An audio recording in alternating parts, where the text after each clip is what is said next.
Most people still think ADHD is little boys bouncing off the walls. But what if it looks completely different in women and girls, and we've been missing it all along?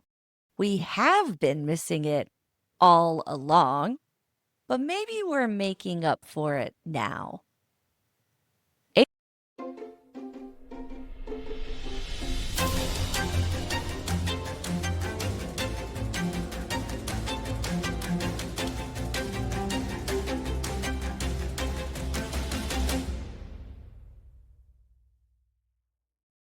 Welcome to the Journalism of Everything podcast, a podcast for people who are curious about everything from news and politics to science, health, medicine, and even the paranormal.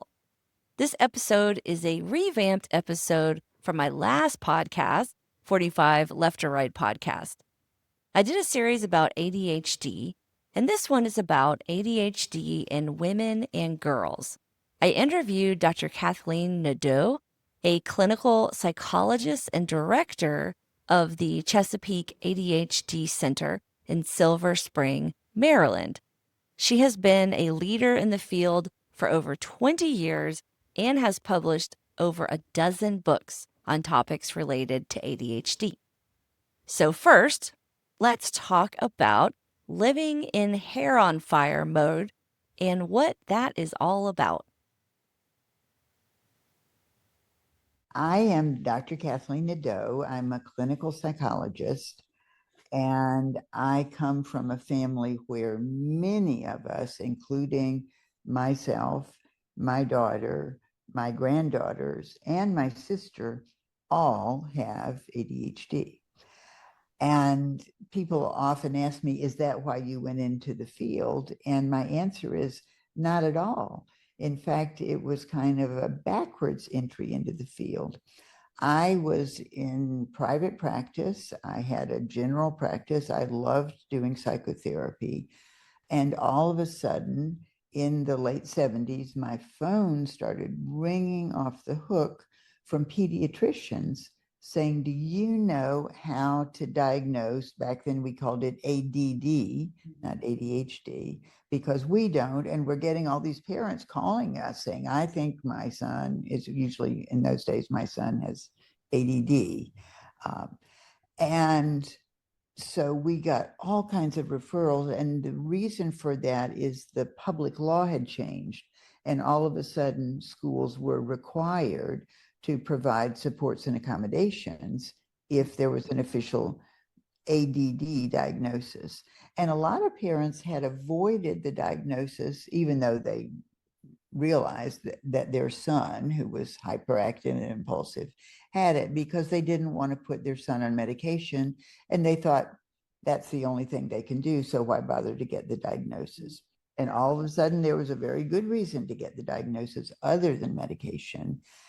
And so we got so many referrals. I was in a small group practice, and another clinical psychologist who had a strong background in education and I started doing all these assessments. And then we started working with those families.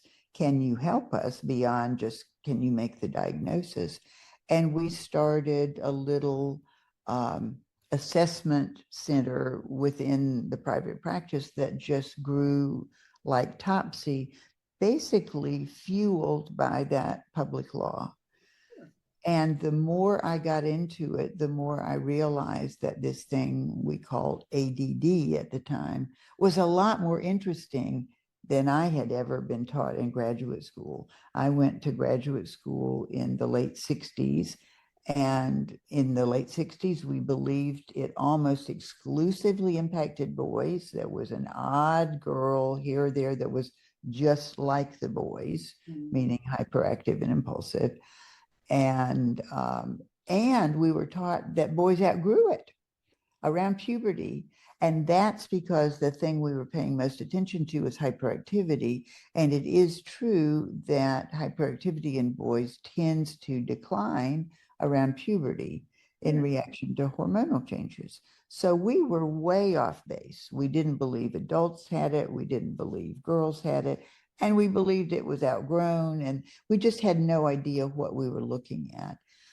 And as I began to treat these kids, I talked to the parents who almost universally said, I was a lot like that when I was a kid. And to some extent, I still am. And so my brain kicked into gear and said, there's something really important here. And I edited the first professional book for professionals on the diagnosis and treatment of adult ADHD. And I invited a group of experts from around the country together to publish this book. And that was like this big door opening that you don't outgrow it.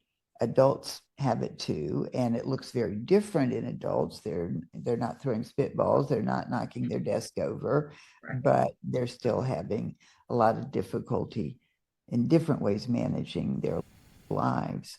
So the more I started working with the parents of the kids, the more I learned in that process. This is where everything you thought you knew about ADHD gets flipped. Kathleen has established that she is an expert and has, in fact, studied and learned more than nearly anyone about ADHD.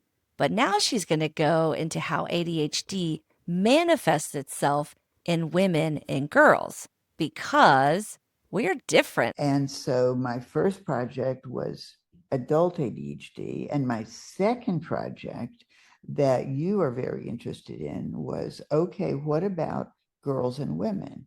We know that adults have it. We have gotten rid of that myth, but let's look at girls and women. And so in the 1990s, I and my good friend Patricia Quinn, who is a developmental pediatrician, retired now, wrote a book called Understanding Girls with ADHD, which we followed up with Understanding Women with ADHD.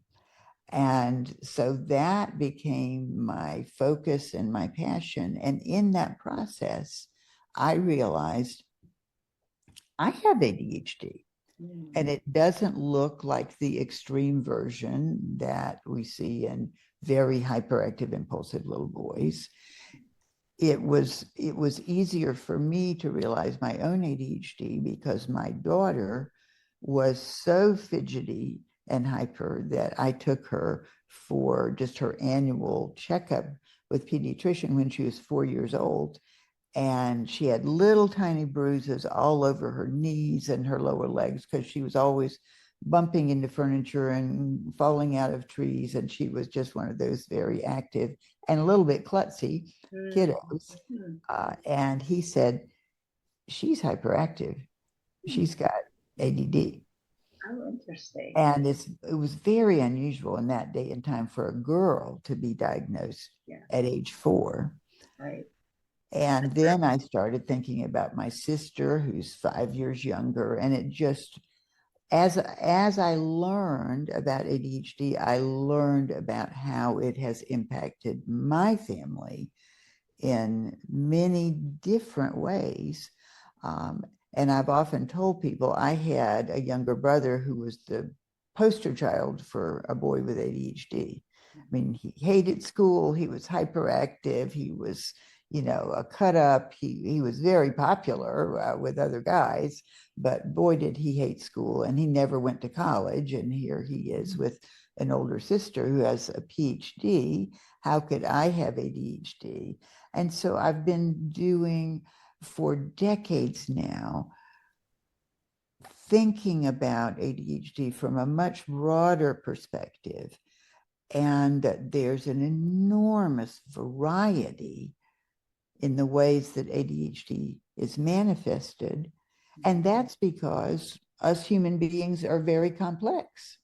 Right. So it's not that I am ADHD. I have ADHD, but I might have all kinds of other things. I might have very supportive parents, or I might have come from a very dysfunctional background. I might have depression. I might have anxiety. I might have a high IQ, or a huge musical talent. I mean, we're complicated human beings, and all of these things interact.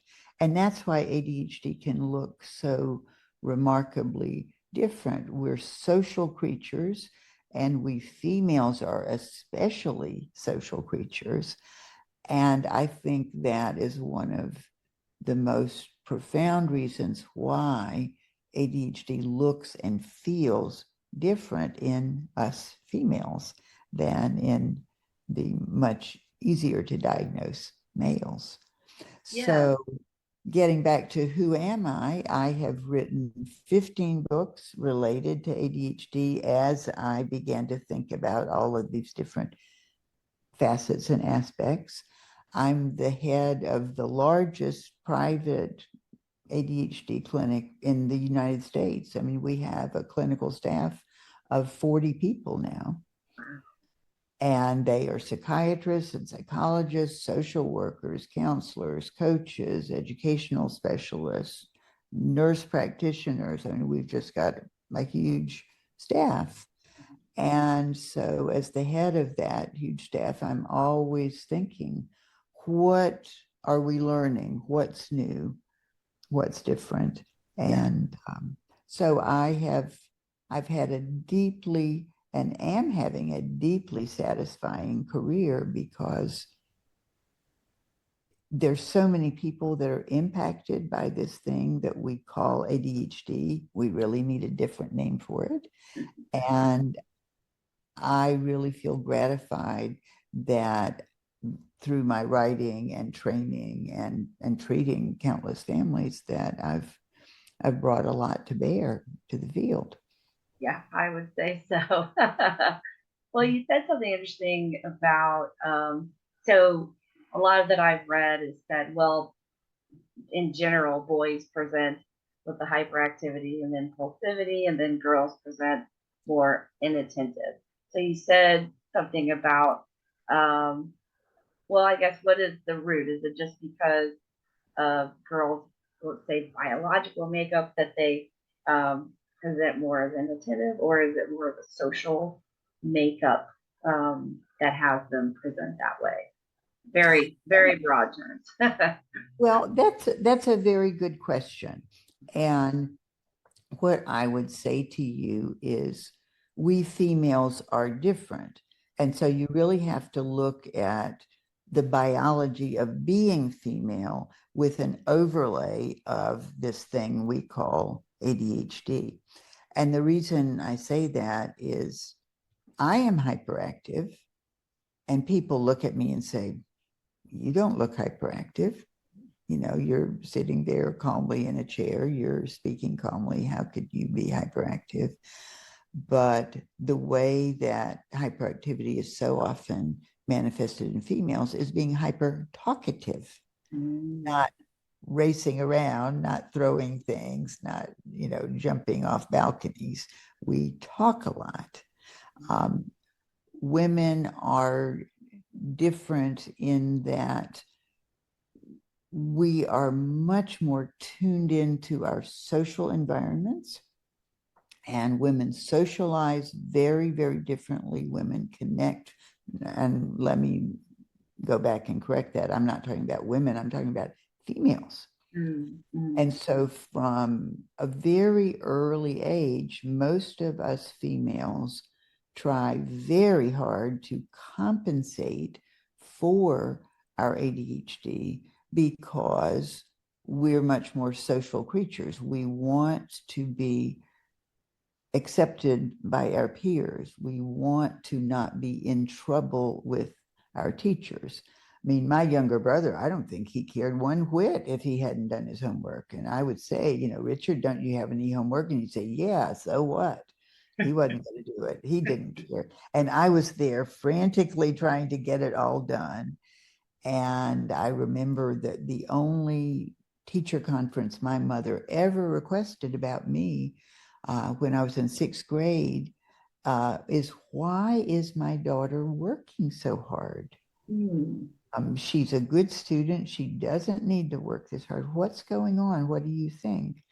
And I think that's one of the ways that my hyperactivity was manifested, is just overdoing it. And I would say that's true of me to this very day. That if I wake up at 6 o'clock in the morning, I might immediately get on my computer and start working on that article. And my husband will say, "What in the world are you doing?" And I just, well, I was awake and I'm gonna work. Absolutely. And so you really have to think about the interplay of having a female brain, having a female body. We all know, nothing to do with ADHD, that girls are less active than boys. We just are less, in general, we are less physically active. Right. In general, we are much more motivated to try to fit in. And so there's a phenomenon that so many poor mothers have been blamed for, of girls with ADHD just holding it in all day. I don't want the teacher to get mad at me. Oh, I'm terrified the teacher's going to call on me and I'll embarrass myself. I'll sound stupid because I don't know what she's talking about. I have worked with little girls who've told me, I've learned when I need to listen, because I'll just be sort of thinking my own thoughts. But then if the teacher says, okay, then I look up, like I know she's about to tell us we're going to start doing our math, then I look up. But most of the time, my thoughts are just somewhere else, very self-aware that that's the way my brain works, but I'm trying to fit in. And so that causes a lot of stress and tension for little girls, holding it together all day. Yeah. And so very often these little girls get picked up by their mom or get off the school bus and just start exploding all over the place because they can't hold it in a minute longer, and home is a much safer place to do that. And so, of course, the poor mom was blamed, like she's an angel at school, so there must be something wrong with what's going on with that mother, when it's just that I call it the hold and explode pattern. Does this sound like your daughter or even you?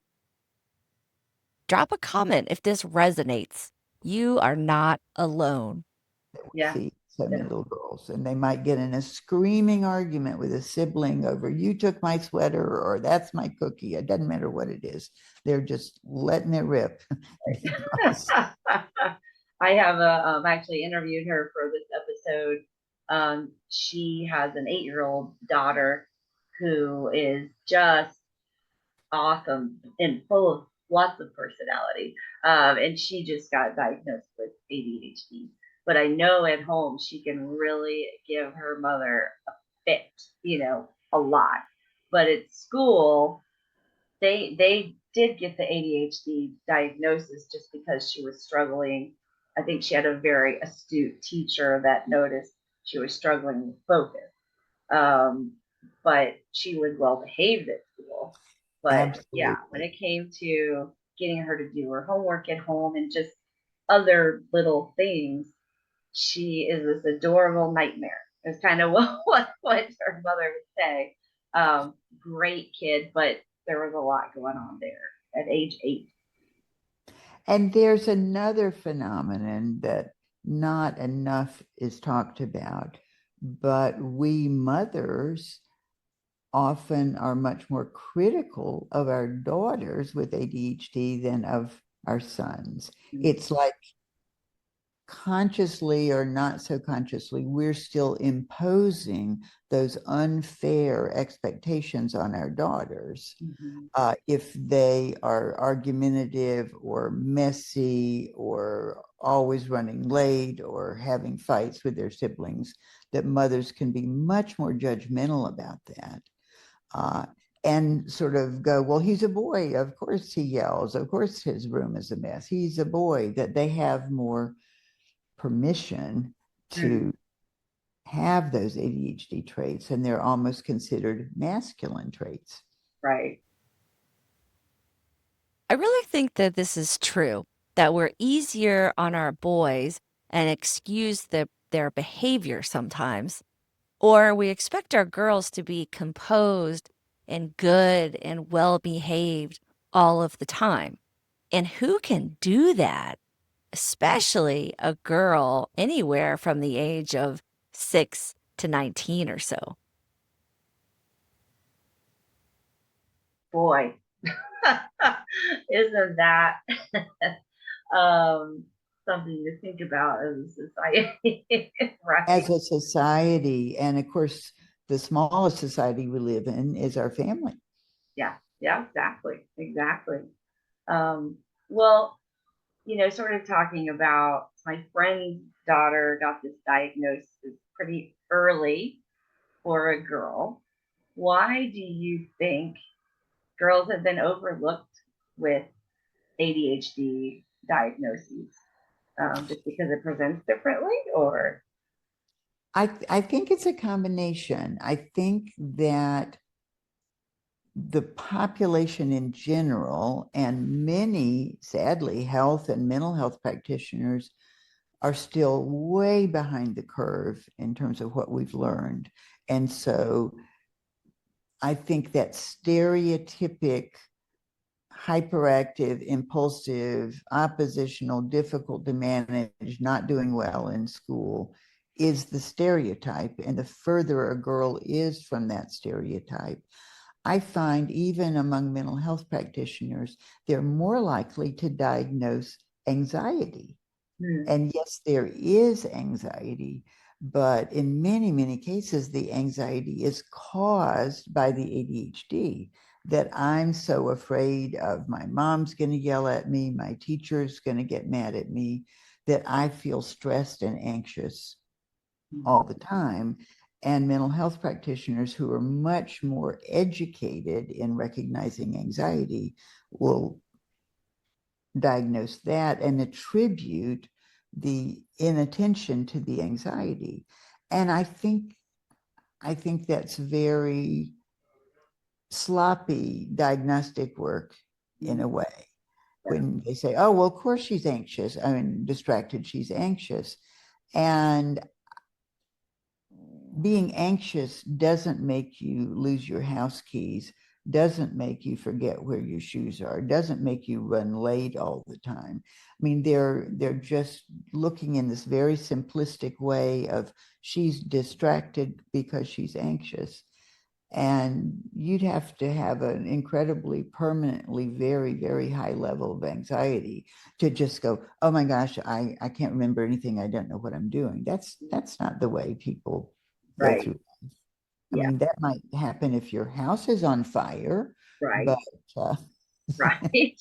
Absolutely. but otherwise, it's a misattribution because we are not training mental health professionals. We're not training psychiatrists, psychologists, social workers, counselors to understand how ADHD looks in girls. I hired a psychiatrist from top level child psychiatry fellowship, where of course they teach the child psychiatry fellows about ADHD. And I talked to her about my work and my writing about girls when I was interviewing her, and she said, they didn't teach us any of that. Oh And my. this was not very long ago. This was 4 or 5 years ago.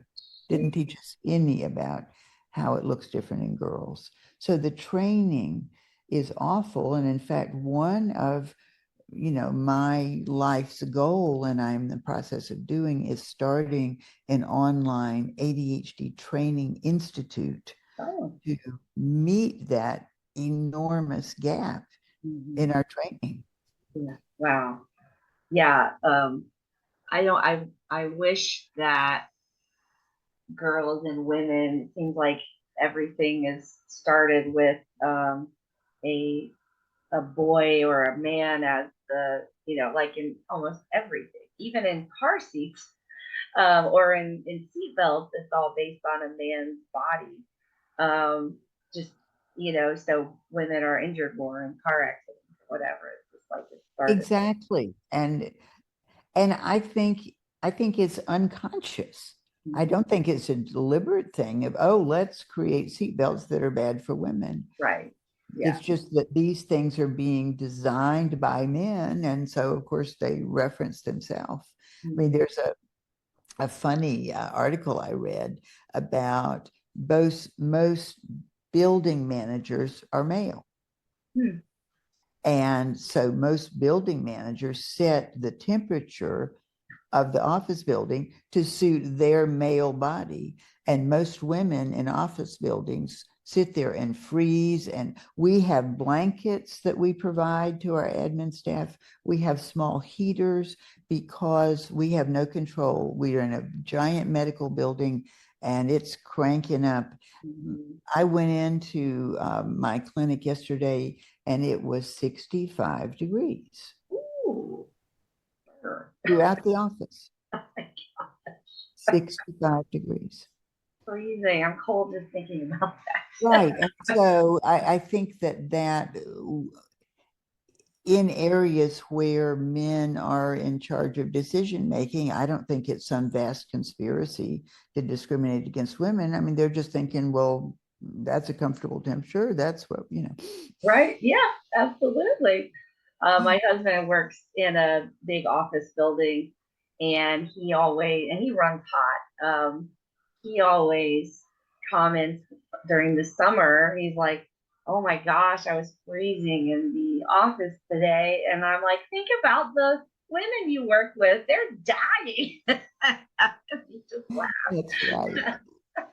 That's Loaner your sweatshirt. That's true. Girls with ADHD often have a hard time fitting in.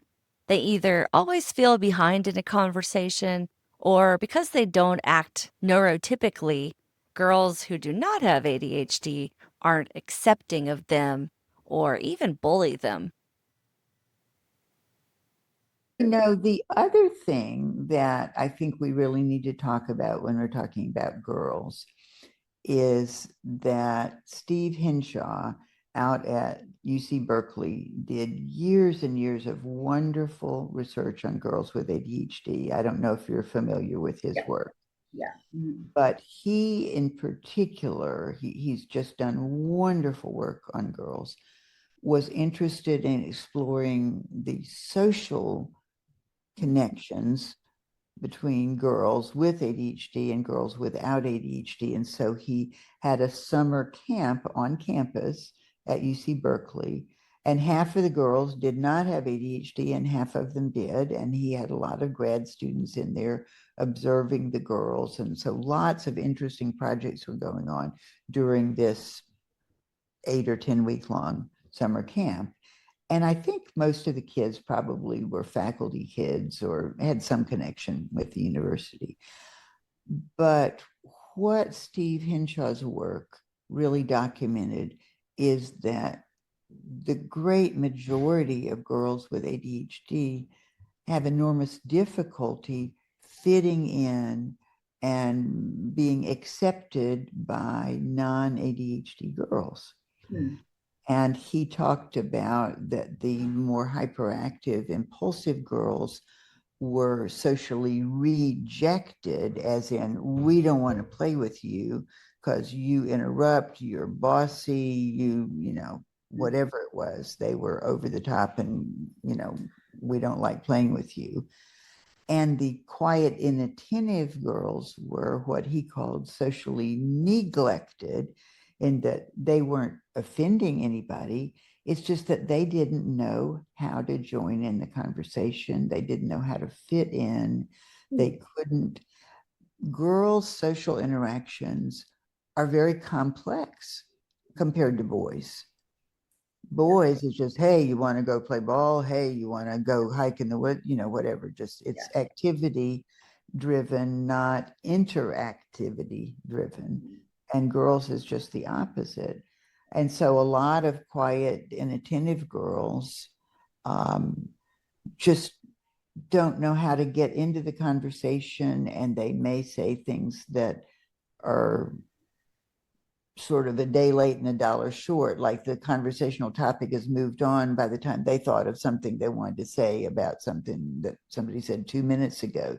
They just can't keep up with the pace and the complexity of a little group of girls all talking. And I was so struck. I mentioned I have a sister with ADHD, and I, as you can probably tell, am very talkative. Uh, Nothing but wrong with that. Coming but from another person who's very talkative. but I was at a family gathering with my sister a number of years ago, and we were just a small group of maybe 8 or 9 of us sitting around in somebody's living room, just telling stories about when we were kids or blah blah blah, and having a good time. And then she and I and my brother left in the same car from that family gathering. And she immediately lamented, I could just never get a word in edgewise. I mean, by the time I thought of something I wanted to say, somebody else had started a story, and I just never. And my brother, the one with ADHD, who has no trouble at all telling stories, jumping in, said to her, "You just got to jump in there. You just," but her timing, her natural timing meant she was waiting for a gap when nobody was saying anything. And there never was such a gap because we're all a family of talkers. Oh gosh. So she does better one-on-one, maybe. Yes. And so she and I talk one-on-one, and she will talk my ear off for an hour if it's just the two of us. But in that situation, she doesn't have to worry about what's going on in a group of people. And she knows I'm on the phone with her and we're just talking. So she can talk as long as she wants to. Yeah. Huh. Interesting. And so I would say that females live in a social web, as I would describe it. Mhm. And in each one of our webs, some people are closer to the center of the web and some people are less connected to us. But it's all this intricate web of relationships. And if something goes awry, there's suddenly a tear in that web and things can become very loose and untangled about, I don't even have a relationship with these people anymore because I offended somebody and I had no intention of it. And then they talked about me to so and so. And so then I didn't get invited to the birthday party, and, and it can all unravel. Yeah. That seems like a nightmare for a girl, like a teenage girl who's already, whether she's like in the thick of puberty or after. Because I felt like our social relationships got much more complex. Absolutely. I preferred to hang out with boys because they were simpler, to hang I out. I hear you, and I hung out with a lot of boys myself. I just want to mention that I have a hard stop at noon, and we're Sure, very, very it's close close. to that.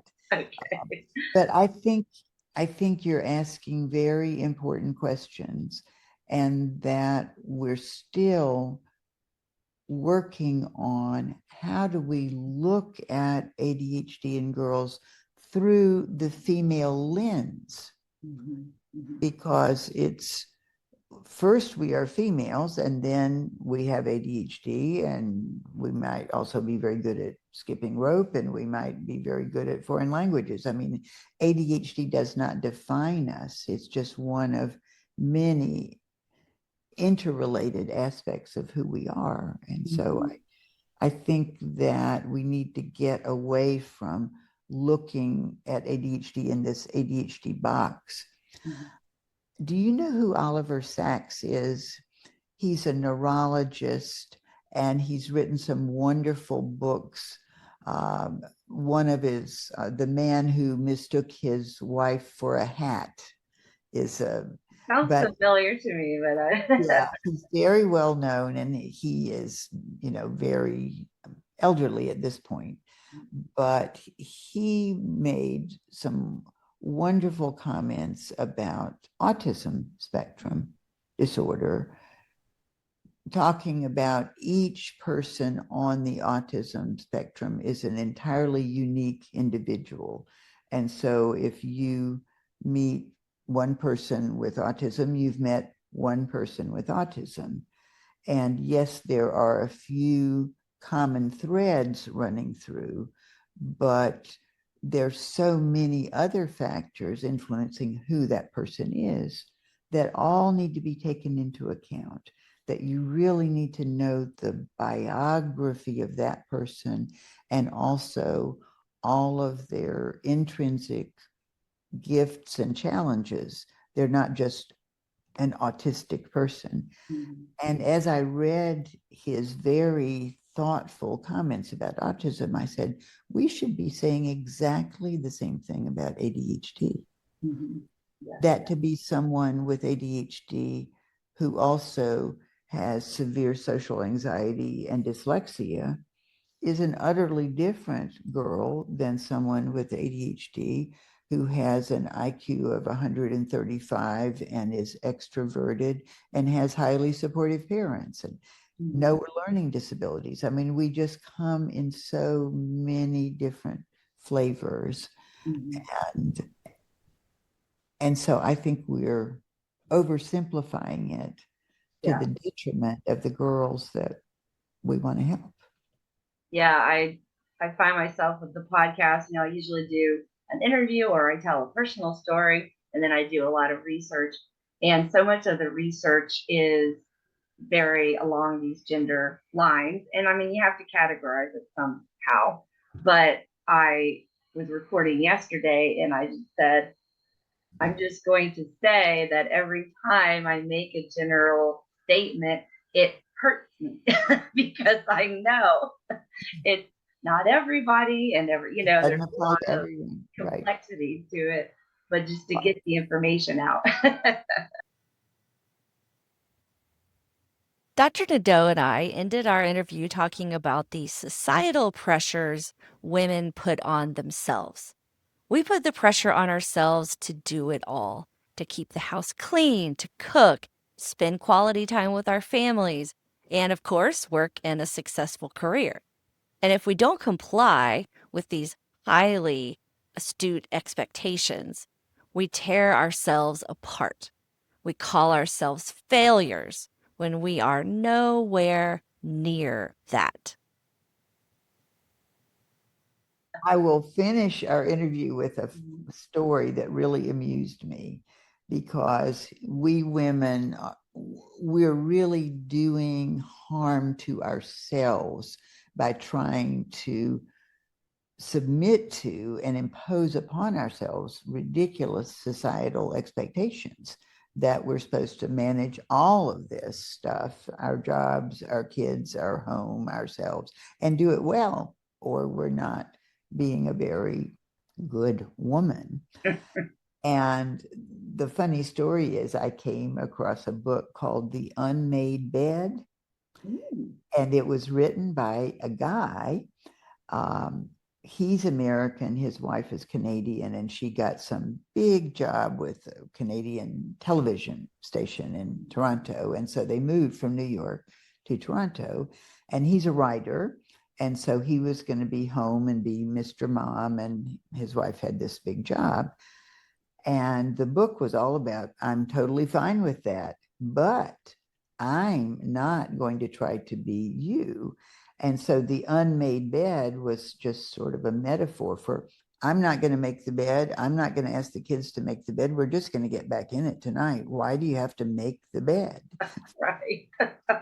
And in other words, I'm in no way going to send the thank you notes or have very fancy birthday parties because that's what the other mother's doing. I'm gonna do it my way. And he, as a man, I think, felt completely free to do that and announce that Mhm. I will run the house. I will take care of the kids, but I'm going to do it my way. I'm not going to cook a separate dinner every night. I'm not going to. Right. Yeah.